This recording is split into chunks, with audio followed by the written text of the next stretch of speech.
Shalom Israel, and we're going to deep dive further into the process of how these unhewn stones were created by way of Yah's divine craftsmanship and how it is not compatible with the false doctrine of flat earth. The Bible is about Israel, and Yeshua said for anyone who wants to get an understanding of who his people are, to examine the curses, in which the curses are a sign and a wonder. In other words, examine reality. The Bible and reality go hand in hand. Yeshua said, byword, ships, scattered abroad, borrow, and not lend. We still have to go outside the Bible and study history, geography, timeline, etc. to gain the proper understanding of what Yah broke down concerning the curses, to tie it all together. Does the same not apply when getting an understanding of the earth? You can't claim to have an understanding of the Bible while ignoring reality. This same observation of reality, which is based and grounded and rooted in common sense. So let's go to Daniel chapter 12 and verse 4. But thou, O Daniel, shut up the words and seal the book, even to the time of the end. Many shall run to and fro, and knowledge shall be increased. So let's go back to our 3D example from the previous lesson and do some further examinations when it comes to the ice wall. We are going to compare and contrast it to the Bering Strait. The Bering Strait, right? So let's get some information on this.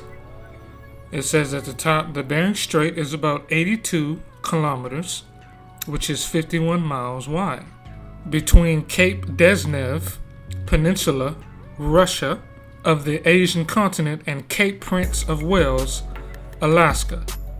Wow, say it ain't so, Israel. So you mean to tell me that it's only 51 miles to go from the eastern hemisphere to the western hemisphere? Alright, let's keep going. Let's look at expeditions. In 1732, Mikhail Gozdev became the first European to cross it from Asia to America. Now we know traditionally, in order to go from the eastern hemisphere to the western hemisphere, it's traditionally from the left hand side of Africa and Europe by way of ships and boats. But from the east side of the eastern hemisphere, it only takes 51 miles to go from the eastern hemisphere to the western hemisphere. Let's unravel and figure out why. But before we go further, let's look at the map at the top right where it shows the Bering Strait. Alaska, which is the western hemisphere, and Russia, which is the eastern hemisphere. This is geography. Just like the same geography that we look at when we're trying to get an understanding of all the different locations in the Holy Land in the eastern hemisphere. Well, this is geography that we can look at on Google Maps as well. So back to the article where it says, American vessels were hunting for bowhead whales in the Bering Strait by 1847. We got all these different witnesses and different accounts attesting to reality and geography that is coupled with it. So finishing out the article, it says, proposal for a bridge and tunnel link from eastern Russia to Alaska was made by French engineer Baron Luc de L'Aubel in 1906. And more witnesses at the very bottom. Suggestions have been made to construct a Bering Strait bridge between Alaska and Siberia, connecting the eastern hemisphere and the western hemisphere, which is only 51 miles apart. Wow, okay. The 103 kilometer, 64 mile tunnel will be the world's longest tunnel. So we see, Israel, the reality of the Bering Strait contradicts the imaginary ice wall associated with the flat earth. Because according to reality, I can walk in the eastern hemisphere from the left side of Africa all the way to the right hand side of Russia, where the Bering Strait is located, and travel for about 60 miles and end up on the left side of Alaska in the western hemisphere. Then I can take that walk all the way to the shores of the right hand side of America, hop on a boat, and sail right back to the left hand side of Africa, and repeat this very same process in a loop. This is reality. But according to the false doctrine of the flat earth, I'm supposed to be stopped and blocked by this imaginary ice wall from proceeding any further when I come to the farthest right hand side of the eastern hemisphere. And this is yet again proved even further from the fact that Noah's Ark landed in the eastern hemisphere and only 8 souls were saved from the flood. Plus, we can see the results of the Mongolian migration at the Bering Strait by examining the phenotypes of the Native American people, which were first black people but mixed their DNA with Mongolians when the Mongolians came to the Western Hemisphere before the Spanish. The flat earth sun normally rotates around the parameter close to the ice wall. So let's do further examinations of the sun and the imaginary ice wall to find the other obvious contradictions. The center of the earth and Africa is the hottest point, and yet the sun is never directly above it when we examine the flat earth model. But when we examine reality, the sun is being observed in the eastern hemisphere as well as the western hemisphere. It rises in the east and sets in the west. But in order to match what the Bible says regarding Africa being the hottest point on the map, the sun has to stay almost stationary with a minimal rotation around Africa in order to match what the Bible says. So let's look at the sun in an orthographic view close to the ice wall and examine the hypotenuse of a right triangle. The sun's rays shine in all directions, but if the sun rotates closer to the ice wall, then that means the sun's rays shining towards the center of the earth are less hot than the ones shining directly beneath the sun that lies closer to the ice wall. But yet we have an ice wall closer to the flat earth sun rotation rather than at the center of the earth. This is a complete contradiction of the scriptures as well as reality, and is not rooted in common sense whatsoever. So now let's deal with the equator as it relates to the center of the earth. The sun rises in the east and sets in the west. So what does that look like on the flat earth model? Well, as we can see, just like with the Bering Strait, it completely debunks the flat earth model, so we have to go back to the original concept. Well, as we see, once again, it brings us right back to square one, where the sun is rotating closer to the parameter of the ice wall, so therefore it should be cooler or colder in the center of the earth and hotter at the outer parameter. But as we can see, there's an imaginary ice wall created in order to try and make that flat earth doctrine make sense. So now let's actually observe the equator to see if reality aligns with scripture. As we can see, reality directly lines up with scripture, where it even says Canaan's original inheritance is the hottest part of the earth. This is impossible to articulate using a flat earth model. There is literal fire coming out of the ground by way of volcanic eruptions. This is something that cannot be ignored and must be examined by anyone claiming that the earth is flat. So let's do a cross-examination to get to the truth. Tectonic plates are being moved as lava rises through the earth's pockets and streams. This lava is being pushed by a force known as mantle convection, which carries heat from the earth's core to the planet's surface. So let's go ahead and look at an article regarding mantle convection pertaining to the earth's core. So at the top here, it says Earth's core consists of two main layers, the outer core and the inner core, which we can see regarding the photo on the right, which gives us accurate visual representation of how lava comes out of the ground. Whatever temperature lava is at as it comes out of volcanoes, it's even hotter from the source of where it came from. So let's keep going, right? The force pushing lava from the Earth's core is primarily driven by mantle convection. Now notice the keyword, it says force, and this ties directly into gravity, which we are going to deal with after we get the understanding of what mantle convection is. So let's keep going. Heat from the Earth's core causes convection currents in the mantle. This process involves the rising of hot, less dense material and the sinking of cooler, denser material. Like I just said, as lava and fire rises from the core, it gets cooler. So it's extremely hot at its origin. Mantle convection is a crucial geological process that drives plate tectonics and volcanic activity. So right beneath that, the mechanism of mantle convection. Heat transfer. Heat from the core causes the mantle material to expand and become less dense, allowing it to rise. As it reaches the cooler upper mantle, it loses heat, becomes denser, and sinks back down, which we can see on the illustration I created at the bottom right. And if we are dealing with a gravitational pull on a flat earth model, then what goes up must come down, in which lava should move through the bottom of the earth as well, correct? Because like we just read, the force from the earth's core moves in all directions from its center of origin. So let's observe just how incompatible this is on a flat earth model to further prove that it is a false doctrine regarding Yahweh's divine craftsmanship. So let's go to Job chapter 9 verse 6, and it says, which shaketh the earth out of her place, and the pillars thereof tremble. So let's break it down and get the understanding of what the scriptures is really saying, right?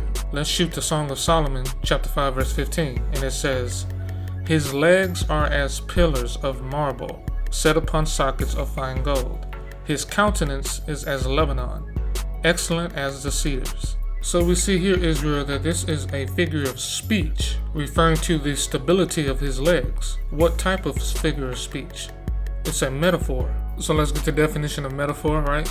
It says a figure of speech in which a word or phrase is applied to an object or action to which it is not literally applicable. Now, one thing we gotta understand is that more important than the metaphor, which makes a comparison of two objects that are not the same, is the actual meaning it's trying to convey in Songs of Solomon. Key word, the stability of his legs. Stability meaning unmoving, stationary. So let's jump to 2 Samuel chapter 4 and verse 4 to prove it. And Jonathan, Saul's son, had a son that was lame in his feet. He was 5 years old when the tidings came of Saul and Jonathan out of Jezreel, and his nurse took him up and fled. And it came to pass, as she made haste to flee, that he fell and became lame, and his name was Shabbat. So it ties right into Job chapter 9 and verse 6, where it says once again, which shaketh the earth out of her place, and the pillars thereof tremble. It's not talking about literal pillars holding up the earth. It's a metaphor talking about the stability of the earth, because the earth rotates around a fixed axis based on the sun's gravitational pull, and cannot be shaken out of its axis unless Yahweh decides to do so. Yet another witness against the false doctrine of the flat earth. Isaiah chapter 13 and verse 13. Therefore I will shake the heavens, and the earth shall remove out of her place, in the wrath of the Lord of hosts, and in the day of his fierce anger. So let's further break down the significance of the earth's core and how it's a fundamental building block within all of Yahweh's designs. Body heat. Okay, let's go ahead and break it down. Body heat primarily comes from metabolic processes and muscle activity. The body generates heat through metabolic reactions, particularly in the liver, brain, and heart, which are responsible for a significant portion of heat production. And in the middle it says it helps the body to maintain a stable temperature through a process known as thermoregulation. Insulation mechanisms, reducing blood flow to the skin, help retain heat. So if you haven't noticed by now, Israel, this is kind of similar to how the Earth's core manipulates the different layers of mantle underneath the Earth's surface. And at the bottom, underneath control system, it says core temperature of a human is regulated and stabilized primarily by the hypothalamus, a region of the brain linking the endocrine system to the nervous system. Now we're starting to deal with the neural network of the human brain, which connects to the different links throughout the human body, which we're going to tie that back into the earth as well. So let's keep going. At the bottom, core temperature varies from the set point. Endocrine production initiates control mechanisms to increase or decrease energy production, dissipation as needed to return the temperature towards the set point. So let's observe the nucleus, right? Which is the core of every atom. Yes, the human body is entirely composed of atoms. Atoms are the fundamental building blocks of matter, and they make up biological structures and process in the body. The atomic structure of the body is crucial for all biological functions, influencing everything from cellular processes to overall health. This is also parallel to the way the Earth operates, which we're going to tie that into later. The positively charged central core of an atom, keyword central core, consisting of protons and neutrons and containing nearly all its mass.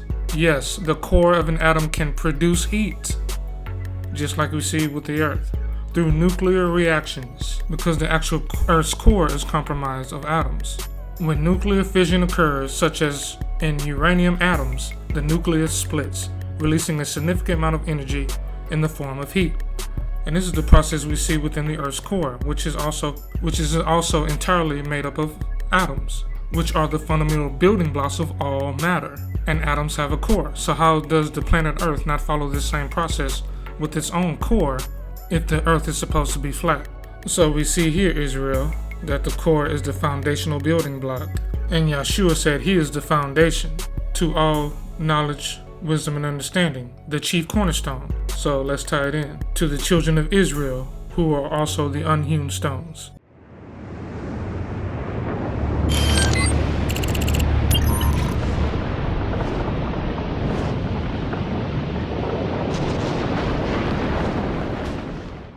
First Chronicles chapter 12 and verse 32. And the children of Issachar, which were men that had understanding of the times, to know what Israel ought to do. The heads of them were 200, and all their brethren were at the commandments. So we see here Israel, the tribe of Issachar, was blessed with wisdom, a high level of wisdom and discernment and understanding, and were able to understand the times, and were blessed with seer knowledge in order to help guide the children of Israel in the right direction. Isaiah chapter 54 and verse 10. For the mountains shall depart, and the hills be removed, but my kindness shall not depart from thee, neither shall the covenant of my peace be removed, saith the Lord that hath mercy on thee. Isaiah chapter 54 and verse 11. O thou afflicted, tossed with tempest, and not comforted, behold, I will lay thy stones with fair colors, and lay thy foundations with sapphires. Exodus chapter 24 and verse 10. And they saw the God of Israel, and there was under his feet as it were a paved work of a sapphire stone, and as it were the body of heaven in his clearness. So as we see Israel, Yeshua's feet is rested on a foundation of knowledge, wisdom, and understanding as he presents Moses with the 10 Commandments to give to the children of Israel.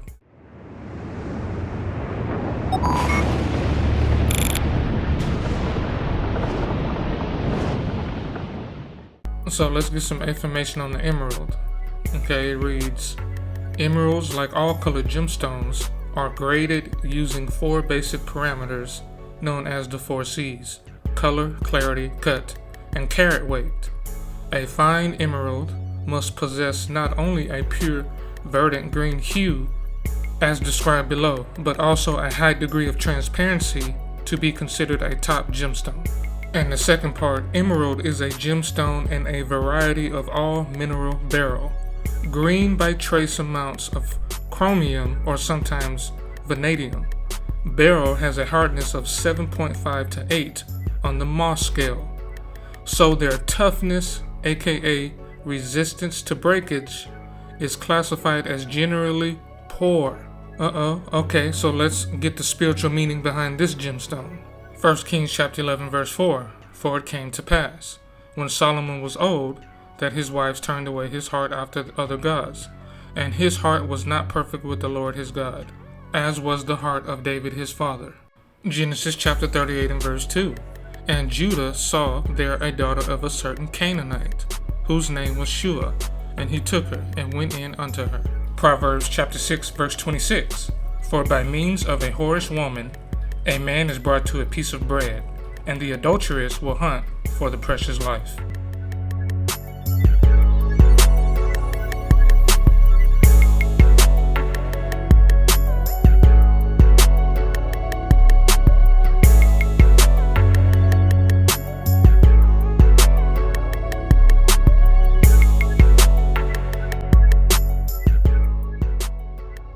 Acts chapter 13 and verse 22. And when he had removed him, he raised up unto them David to be their king, to whom also he gave testimony, and said, I have found David the son of Jesse, a man after mine own heart, which shall fulfill all my will.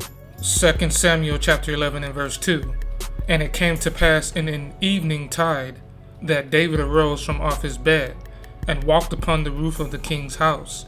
And from the roof he saw a woman washing herself. And the woman was very beautiful to look upon.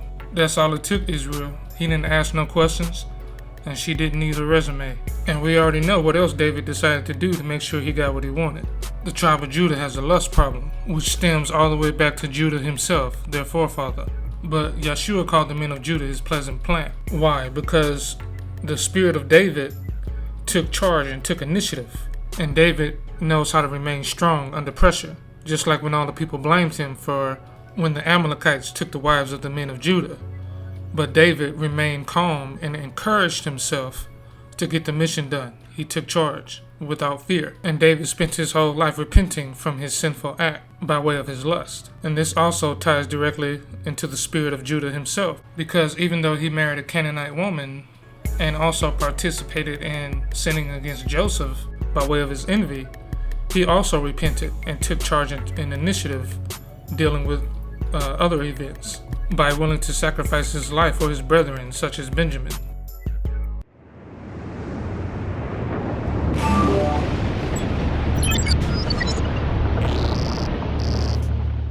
So let's get into diamond, right? AKA the hardest mineral known to man. And it says, diamonds can indeed be compared to celestial bodies, okay, in terms of their formation and composition. Diamonds are formed under extreme pressure, okay? There's a spiritual aspect to this, just like we saw with the emerald, but let's keep going.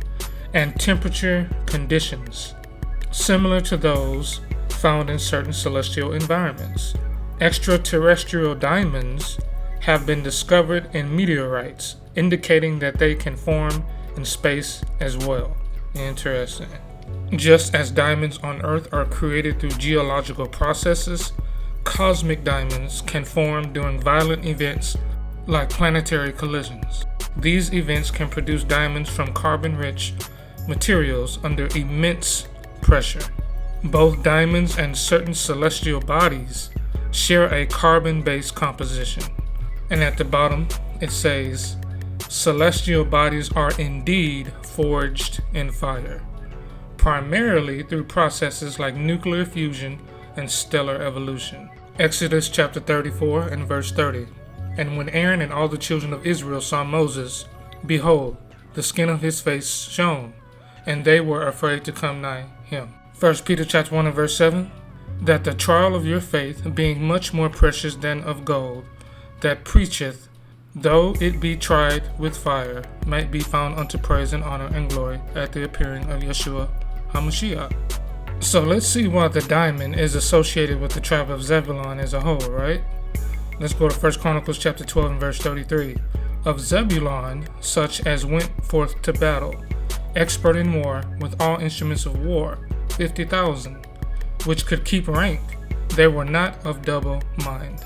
So as we see Israel, the tribe of Zebulun was just as cold in battle as Benjamin, and their hearts were not afraid to go to war, and they served with loyalty towards David, because serving David is serving Yeshua. So let's further prove this, right?